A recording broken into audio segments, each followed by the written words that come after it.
এই মেশিনটা দেখতে পাচ্ছেন, এই মেশিনটায় প্রবলেম হলো, মেশিনটা একদমই কাজ করছে না অথবা ফুল ডেড। আমি কিন্তু যাওয়ার পর মেশিনটাকে প্রথমে ভালো করে চেক করে নিলাম, কারণ কাস্টমার যেহেতু বললেন যে এই মেশিনটা কোনো রকমভাবে চলছে না। প্রথমে আমি প্রত্যেকটা পার্ট চেক করে নিলাম, চেক করে নেওয়ার পরে দেখলাম প্রত্যেকটা পার্ট একদম ওকে আছে।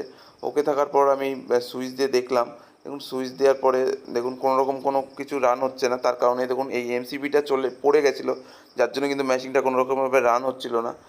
এটা কিন্তু আমি চাইলেই কিন্তু এখানে পয়সা আরও নিতে পারতাম, বাট এটা একদম ন্যায্য যেটা সেটাই আমি নিয়েছি, শুধু সার্ভিসটা